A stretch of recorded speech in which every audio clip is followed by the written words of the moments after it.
Lord of the Rings takes place in a mythical world, with great kingdoms spread across a vast continent. In this place called Middle-earth, all is not well. This world is going through a change of epochs. The forces of good and evil clash in an epic battle that will determine the future course of Middle-earth.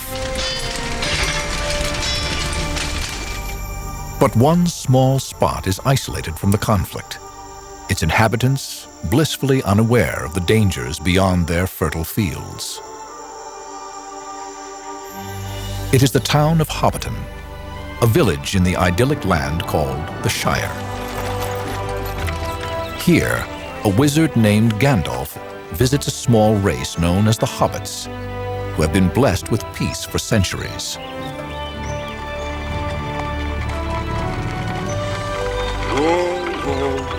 The creator of this mythical place was visionary author J.R.R. Tolkien.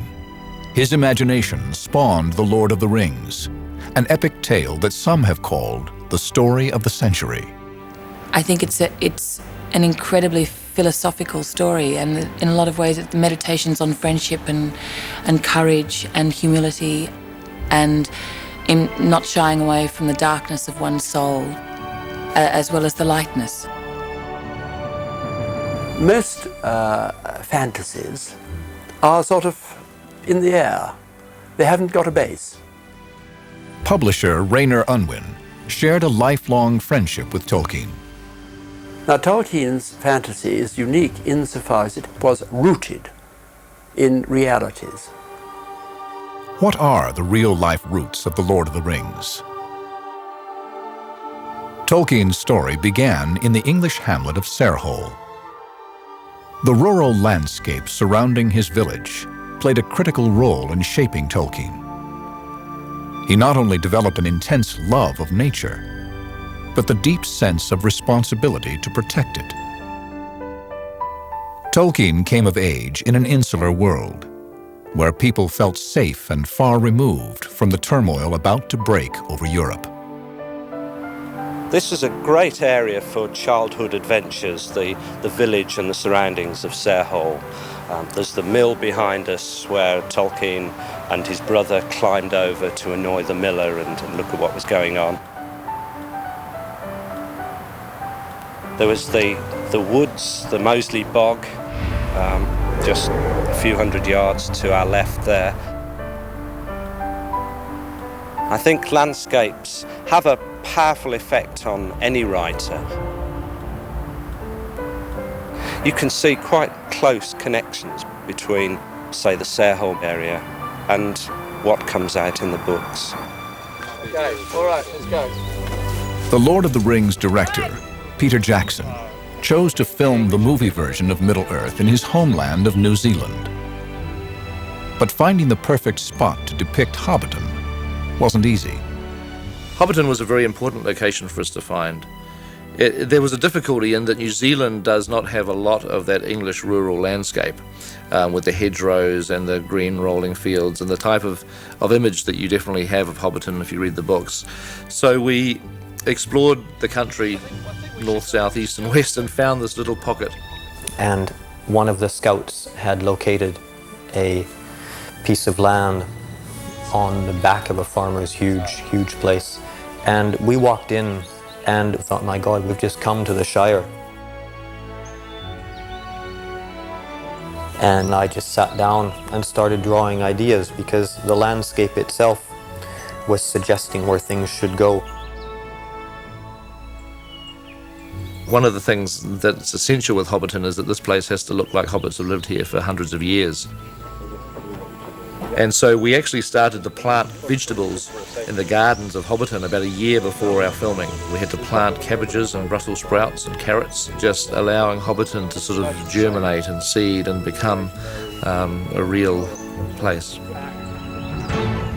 Lord of the Rings is a mythology, it is a fairy tale, it's an adventure story. It never happened, except somewhere in our hearts. And yet there was Hobbiton in 3 dimensions and smoke coming out of the holes where they live underground. And I believed. Who are the hobbits that Gandalf is so enamored of? And do they have a foundation in reality?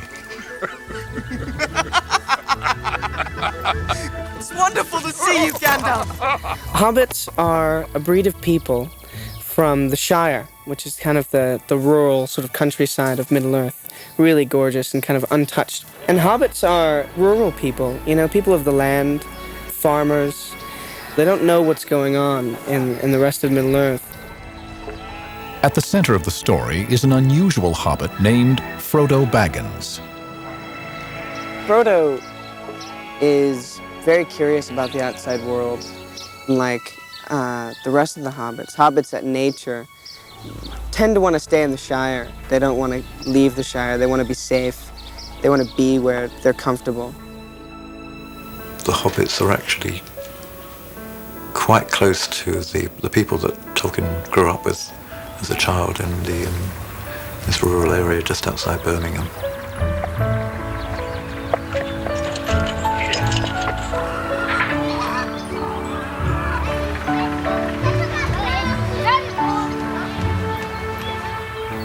And he kind of treasured memories of these more simple folk and kind of recreated them in the hobbits.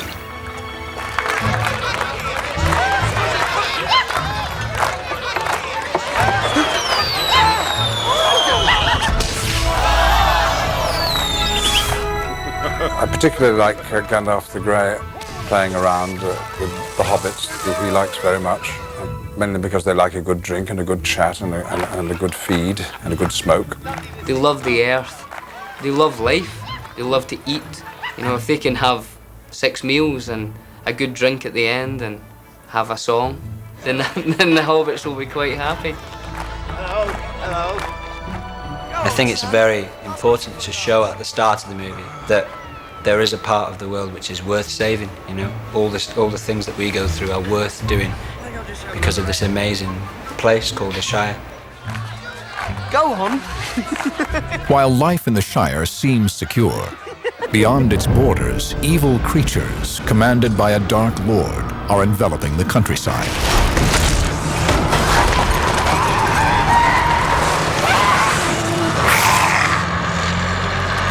By the time Tolkien reached his teens, his childhood home was under a comparable threat. The tentacles of industry had spread to Sarehole. Tolkien was horrified as he saw the destruction of his cherished landscape by rampant development. England's Industrial Revolution, which peaked a century before, had enslaved children in factories. Families and farmers were sent into coal mines to feed the insatiable hunger for fuel. All the time that Tolkien was here, I think he was aware that the city was getting closer. It was something that he felt very sad about. He could see the city creeping up the hill and beginning to surround the area. We can see many of the great contrasts in Lord of the Rings, the contrast between the green of this area and the black beyond it. People were trying to grapple with how this was going to affect the human experience. And so he was hearkening back in a way to a community, this utopia, if you will, that's really under threat. It's being attacked from evil forces. Tolkien's England was about to be swept up by an even more destructive force.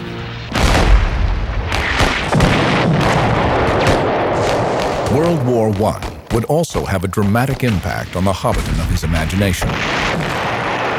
It's quite cool. In the film, the wizard Gandalf recognizes the danger embodied in a simple band of gold. Can you see anything? In The Lord of the Rings, Gandalf has come to warn Frodo about a ring that the Hobbit has inherited. There's nothing. Wait. Rings are powerful things, and there's no end to a ring. It goes round and round and round, and within it can be contained, I suppose, great evil as well as great positive force. There are markings. It's some form of Elvish. I can't read it. In the common tongue, it says, one ring to rule them all. One ring to find them. One ring to bring them all, and in the darkness, fight them. The One Ring is a talisman, isn't it? It's an instrument of power. A brilliant idea, because rings, of course, have definitely been involved in all history and in all legend and in all myth with ultimate almighty power. They've reached the Shire. They will find the ring and kill the one who carries it. Sauron needs only this ring to cover all the lands in a second darkness.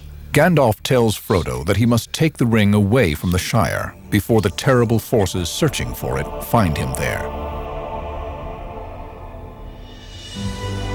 So Frodo sets off to remove the danger from his homeland, accompanied by 3 hobbit friends, Sam, Merry, and Pippin.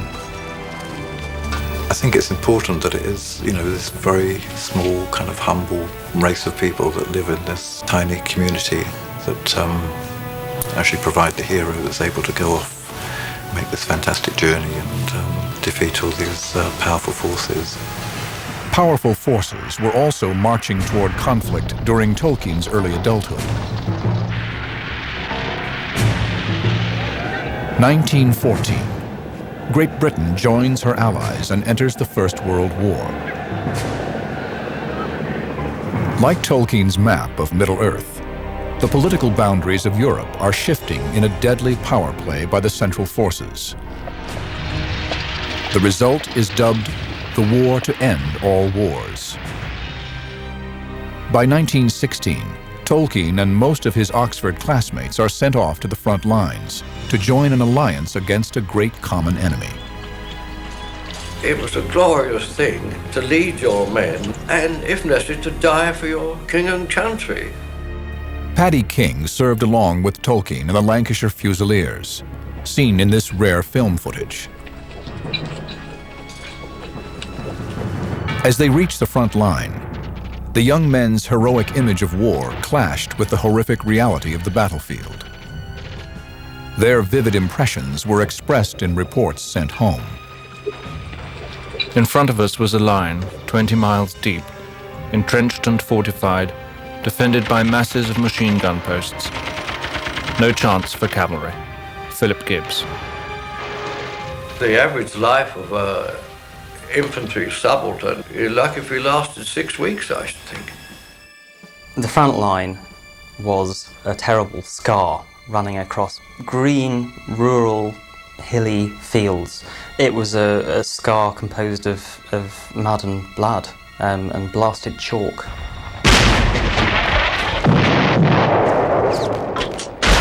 Tolkien arrived at the front in June 1916. It was his regiment's first combat assignment. The soldiers anxiously prepared for a major assault near a river called the Somme. Before dawn, there was a great silence. We spoke to each other in whispers, if we spoke at all. Then suddenly, our guns opened out in a barrage of fire with colossal intensity. Philip Gibbs. The Somme was the major battle on the Western Front in the sense that it lasted 4 months and it involved huge numbers of men. Some of the very earliest writings of Middle-earth that Tolkien created were done in pencil on a notebook while he was in the trenches in the First World War, and that's where Middle-earth was born. In Tolkien's view, the rigid class boundaries separating English officers and their subordinates began to evaporate amidst the horrors of war. The structure of the army in Britain at that time was very class-based. Officers were selected from men who had been to university, men like Tolkien. The infantry, the other ranks, as they were known, were your ordinary bloke. In the case of Tolkien's battalion, they were miners and weavers from Lancashire. The contrast exists in Lord of the Rings. Frodo is a well-to-do, educated, middle-class hobbit. And Sam is his gardener. If I take one more step, it'll be the farthest away from home I've ever been. He's a country lad, effectively. Come on, Sam. Whatever bond is there between them is a reflection, as Tolkien said, of the bond he saw between officers and ordinary men. While the bond he felt with his wartime comrades certainly influenced his future writing, the images of war had perhaps an even more striking impact on Tolkien's vision.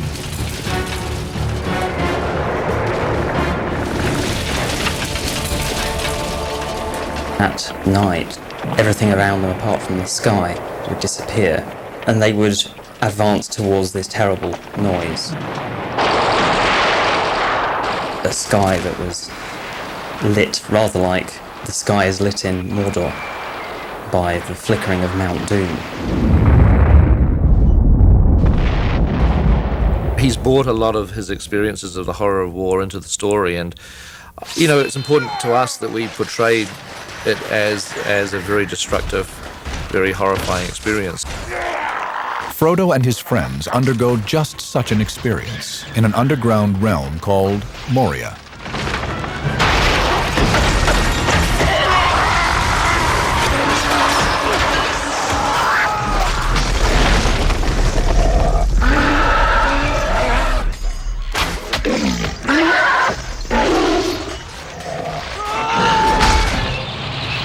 At the Battle of the Somme, Tolkien and his comrades found themselves pitted against the monstrous war machines of the Industrial Age.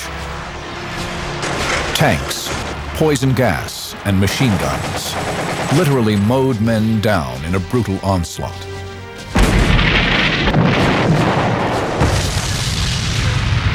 By the end of the first day of battle, 38,000 British soldiers had been wounded and 19,000 killed. It was the deadliest day in British military history. But numbers alone cannot express Tolkien's sense of personal devastation. Among the dead was one of his closest boyhood friends. His memories of the Somme and his writings in the trench would eventually find their way into The Lord of the Rings. The mythology was evolving in his mind to a point where, when he returned home, he was ready to launch into a very ambitious piece of writing. After World War I, Tolkien began to teach, eventually earning a coveted position at Oxford University. Here, the scholar built on his youthful passion for ancient languages and history. Tolkien said he didn't invent Middle-earth, he rediscovered it. And he found his greatest source in the culture, history, and languages of the early Middle Ages.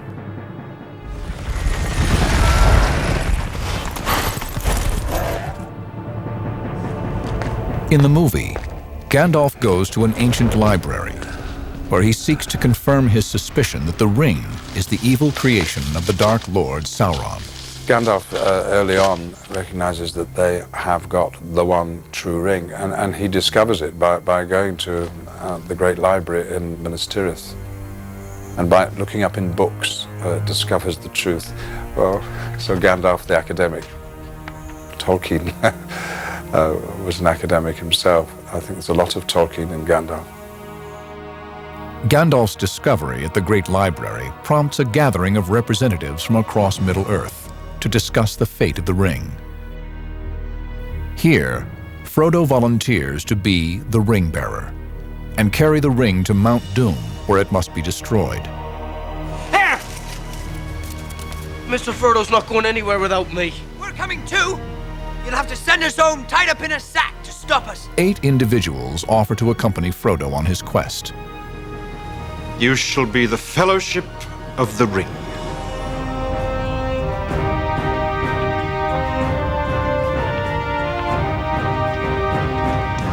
The newly formed fellowship undertakes an epic journey over a landscape steeped in history.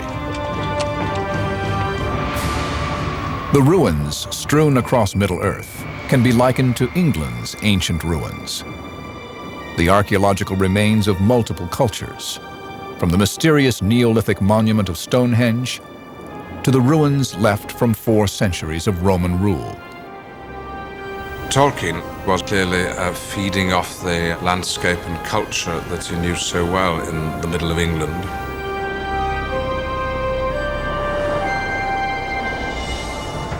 The era that Tolkien knew best is called the Anglo-Saxon period, which gave rise to one of today's most dominant languages, English. The word England is the land where you find the Angles. Professor Martin Carver of the University of York is an eminent archaeologist familiar with the terrain of Anglo-Saxon history. The Angles spoke English, that's why we speak it. The Angles and Saxons were Germanic seafaring warriors who sailed to Britannia in the 5th century. They fought as mercenaries in a period of great migration and tribal battles all over Europe. It's a big period of change, massive, in the 5th and 6th century, tremendous change. During this change of epochs, the Anglo-Saxons settled in England. Since they were mostly illiterate, the sagas about their heroic seafaring ancestors were passed down through story and song. There's a roaring fire and the mead, the ale, is going round. People are singing.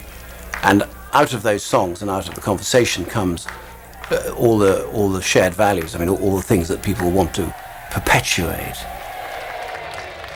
Most of these mythic tales were lost after the Norman conquest of England in the 11th century.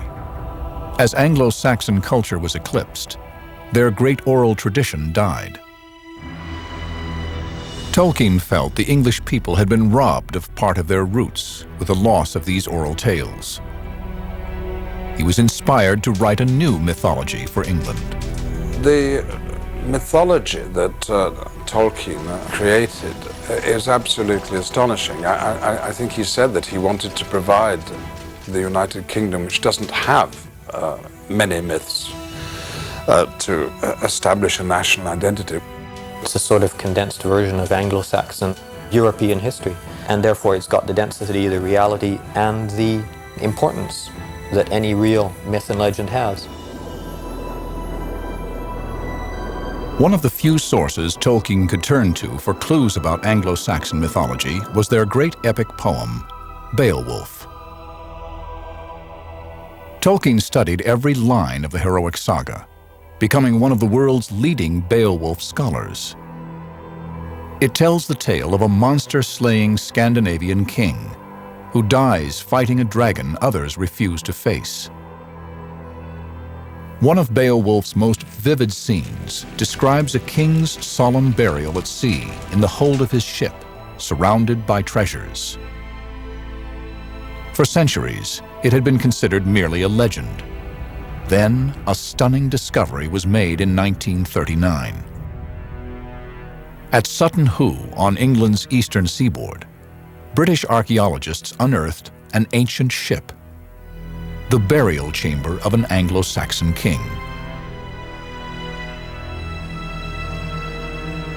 The excavation site was filled with amazing treasures. Everybody was very excited, all these beautiful things coming out of the ground.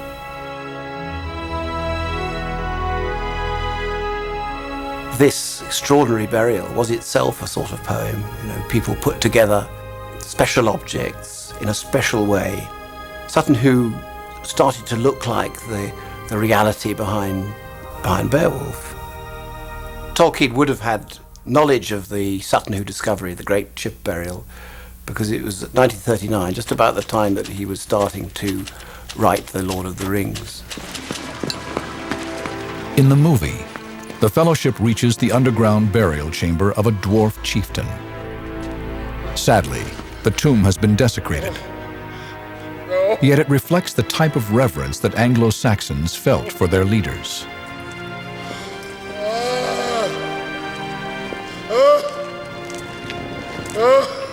Here lies Balin, son of Fundin, Lord of Moria. He is dead then.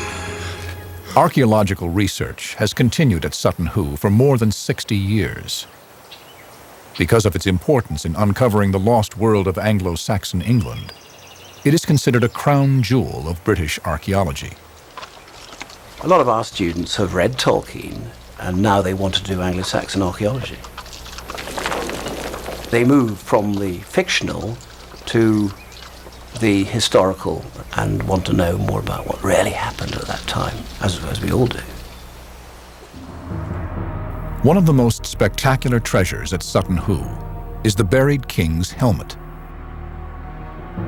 The strong ridge piece that goes right over the top of the head, which protects you from a blow with a sword, that's actually it's a dragon, and it has two little beady garnet eyes which look out at you, and then a snarling jaw. The creatures depicted on Anglo-Saxon helmets provide insight into the values and beliefs held at that time. Tolkien explains to us that the monsters embody people's hopes and fears. I think that's a good way of looking at it. When we look at Anglo-Saxon metalwork and we see these writhing monsters, the animals are metaphors. They're containing all sorts of messages: valor, loyalty, spite. In a non-literary society, the metalsmiths are the poets, aren't they? Because they're the people who give you something permanent. Instead of a book, it's something that lasts forever. And this is where studies of people like Tolkien were so helpful, and particularly when he let his imagination really run. The filmmakers of The Lord of the Rings used Tolkien's imagination as their guide in creating the movie's 48,000 pieces of armor and weaponry. Culture, I believe, is based in detail. It's based in generations of characters, of people, of species, building on top of the past generation's work. Every belt is in some way hand-tooled to feel like it has been touched by the craftsmanship of the species that wears it. One of the most important things to me was that we generated a very strong feeling of culture. The shapes and forms and details and fluting that we were able to get in the armour can only be done by the processes of the anvil, the hammer, the jenny, the furnace that was generated in times past.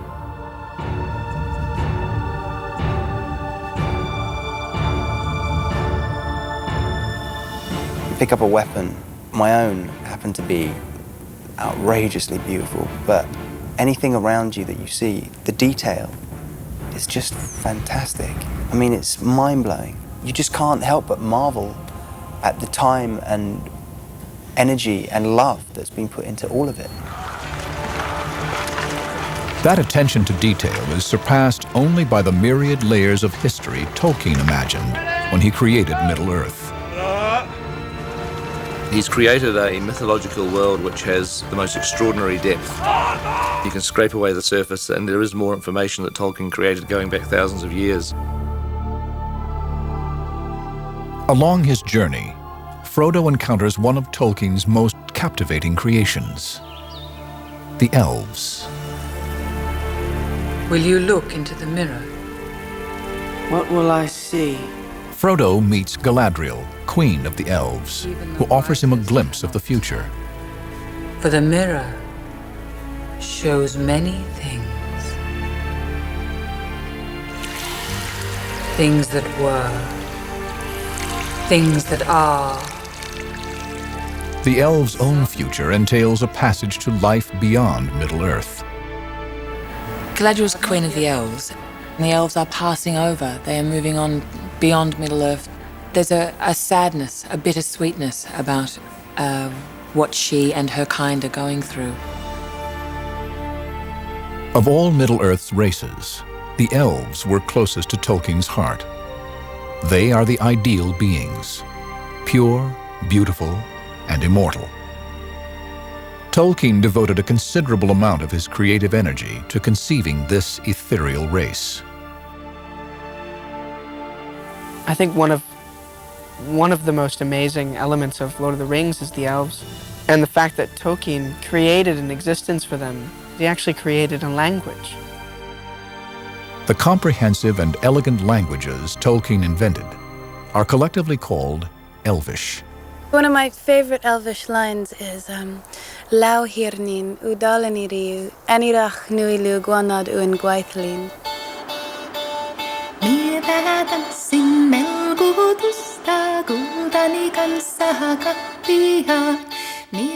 One of Tolkien's primary inspirations for Elvish is a language that can be heard today in Väinö Karelia, a remote region of villages and lakes spanning the Finnish and Russian border.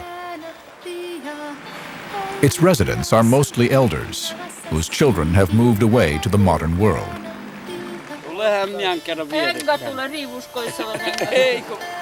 The epic song still heard here is the Kalevala, the land of the heroes, a voluminous work considered to be the single most important expression of Finnish heritage.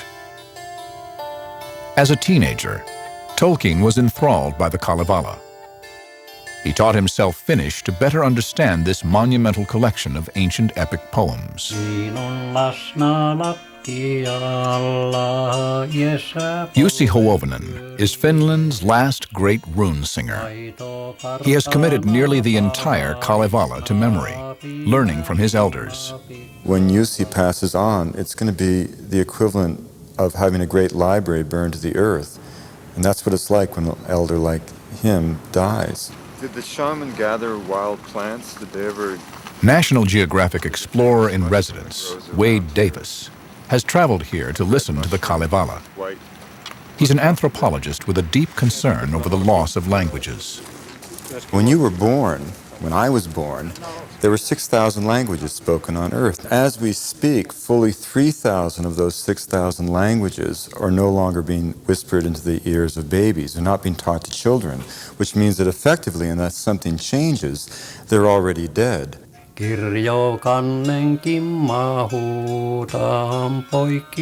a language isn't just a body of vocabulary or a set of grammatical rules. It's a flash of the human spirit. And when we lose a language, we lose a vital element of the human dream.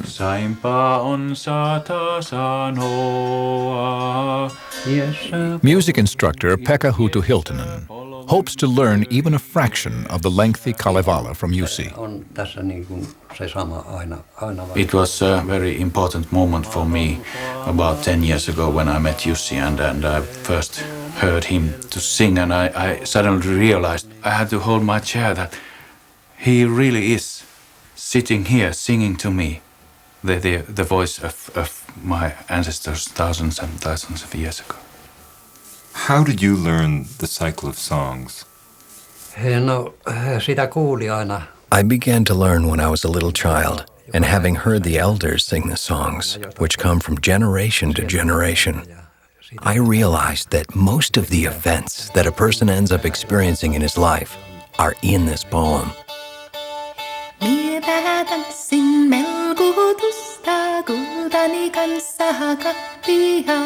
The Kalevala parallels the real history of the Finns, who migrated north at the end of the last ice age. Linguists believe the origins of the saga and its language date back to a more nomadic time. And it goes back to the time of the shaman. It goes back to the pre-agricultural times of Finland. It goes back to the time when people had no written word, when people lived by the poetry of an oral tradition, where by definition the entire language was a vocabulary of the best storyteller. It is said that the Kalevala's poetic meter came from the rhythm of singing while rowing on the lakes of Karelia.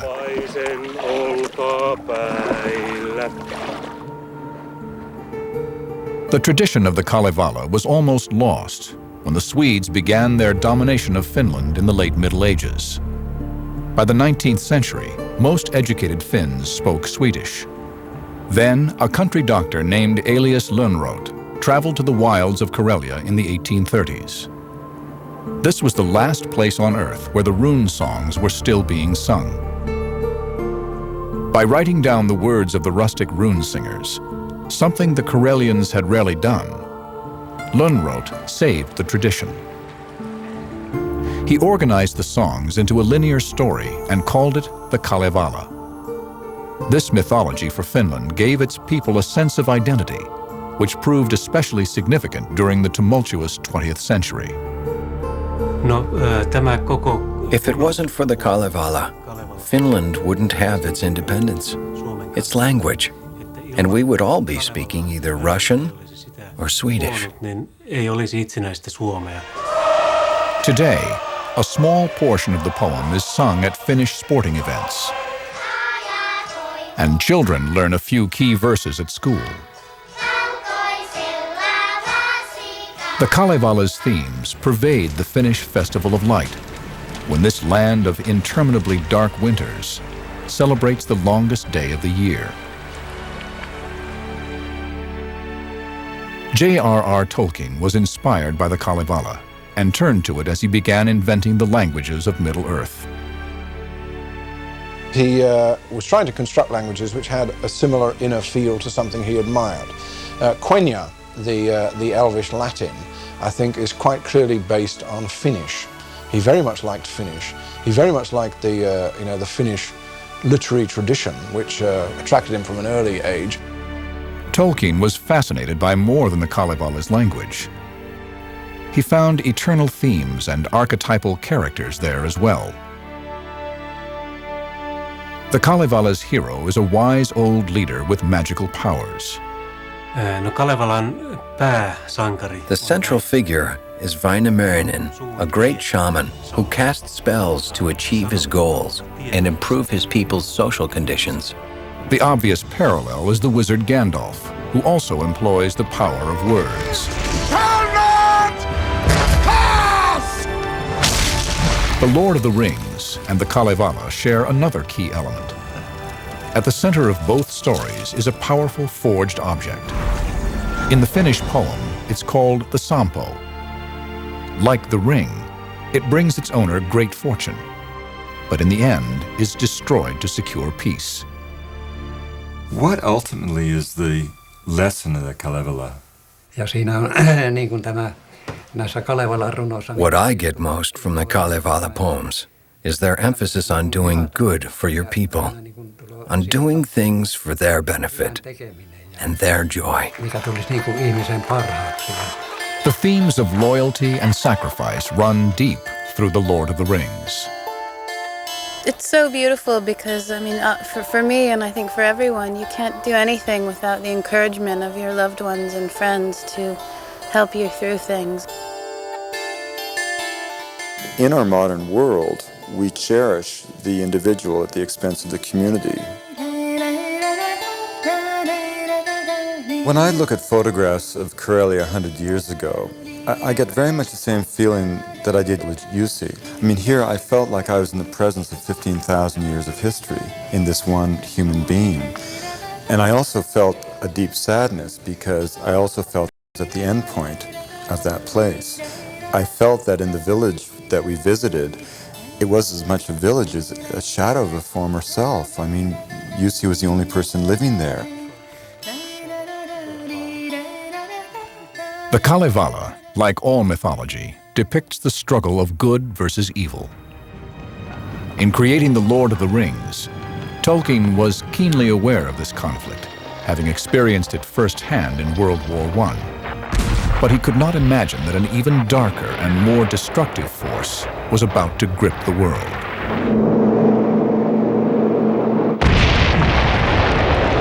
(1939), Germany invades Poland.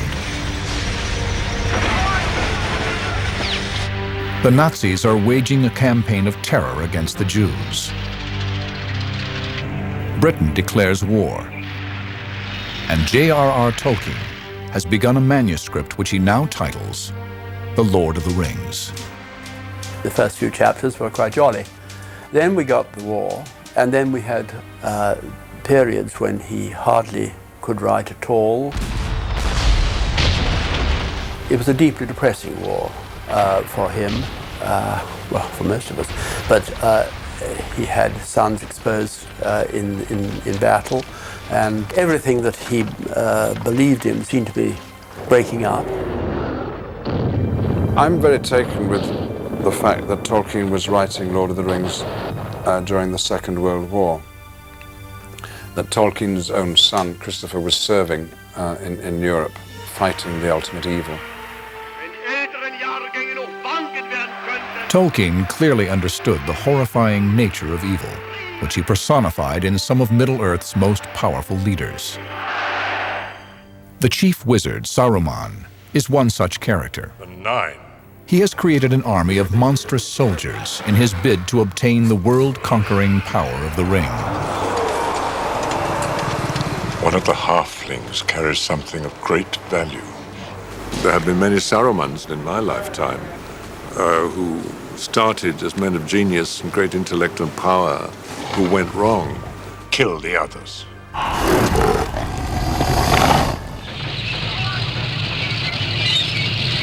The war is a factor. His imagination was his own, of course, but there was this background of something very much stronger, more sinister, more dangerous, which you get in the book.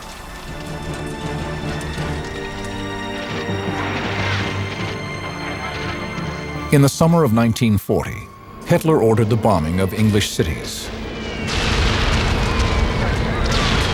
For 8 months, the British people displayed remarkable courage amid the constant barrage of terror. It's clearly articulated by Tolkien himself when he said about the war that often small people, ordinary people, are called upon to manifest acts of indomitable courage, and the fact that the English had to suffer through 2 wars during his lifetime must have made him very aware of the suffering and the sacrifices that the British underwent. Although some literary experts see the influence of World War II on The Lord of the Rings, Tolkien denied a direct parallel. We have to realize that Tolkien himself was horrified at modern analogies being placed on his work. I mean, he always rejected the notion that the stories were based on World War II and the rise of Hitler and all that. I think this is a story where its mythic qualities and its humanity shines through beyond any political beliefs that could be assigned to it. Tolkien likely drew on all the events of his lifetime, as well as his knowledge of the past, to create a new mythology for the modern age. The Lord of the Rings gave a new twist to one of ancient mythology's most enduring themes, the quest. Heroes of old usually embarked on a journey to gain something for their people. Tolkien's heroes seek to rid the world of an evil that threatens ultimate destruction. A quest with chilling relevance today. The journey that Frodo takes is to undo a huge evil. Could we do that in this modern day? Could we knowingly unmake something that we know should never have come into being? Get off the road! The idea of the heroic quest has never died. A curious modern parallel to Frodo's journey recently took place in the vast African Congo. It was a giant quest for me, and the quest was, let's think about these ecosystems. Let's think about the fact that they are more intact than just about any place else on Earth, and we are plowing them over as fast as we possibly can with no thought of the destruction. Michael Fay is an ecologist with the Wildlife Conservation Society.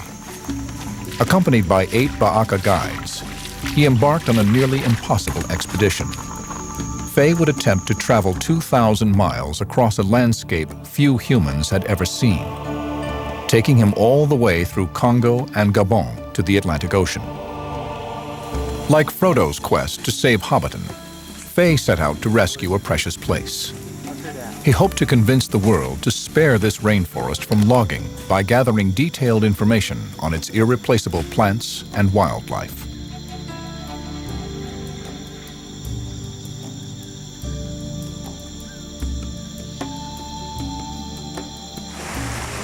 It was certainly the most grandiose and impossible journey that I could think of. It's crazy. Okay, wow. And the probability of it succeeding was very low, and I knew that from the outset. Faye cherishes this part of Africa, where he has lived for 20 years. As his passion for ecology continues to grow, he has come to appreciate Tolkien's myth about saving what is precious in the world. That book took me very deep into this great adventure, to a place where human beings are not superior to anything else, and that's certainly stayed with me now. The stakes are just as high today as they were in Tolkien's time. The evil Faye wants to save his world from is unrestrained development. The destructive power of mechanized machines are just orders and orders of magnitude beyond anything that ever happened before they came around. There's no doubt that ecosystems on the planet are disappearing much faster than the human race has a capacity to survive. 15 months after he departed, Michael Fay successfully completed his 2,000-mile trek when he reached the Atlantic Ocean. But his true quest has barely begun: to inspire in humanity an increased responsibility for protecting the Earth.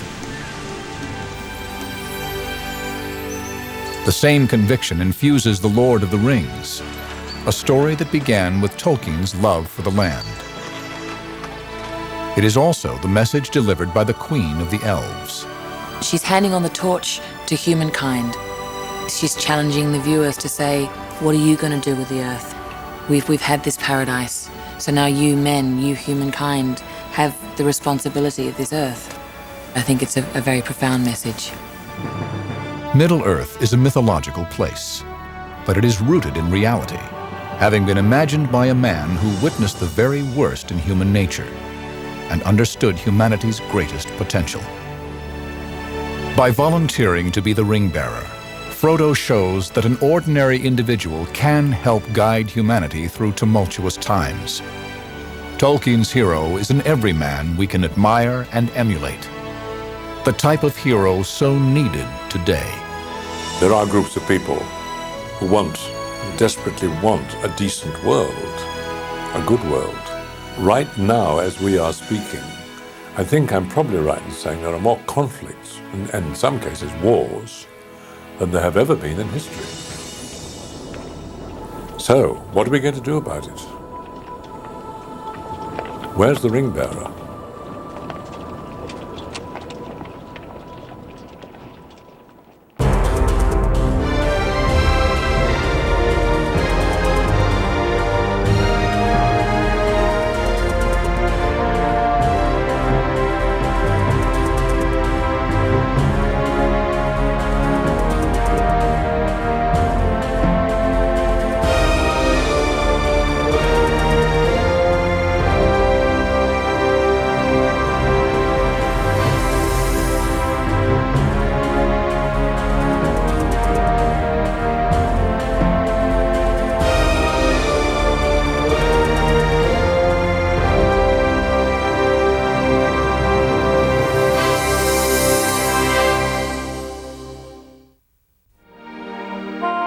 Thank you for your support of the National Geographic Society. With your help, we are able to further our nonprofit mission to increase global understanding through education, exploration, research, and conservation. National Geographic, helping you to explore the world and all that's in it.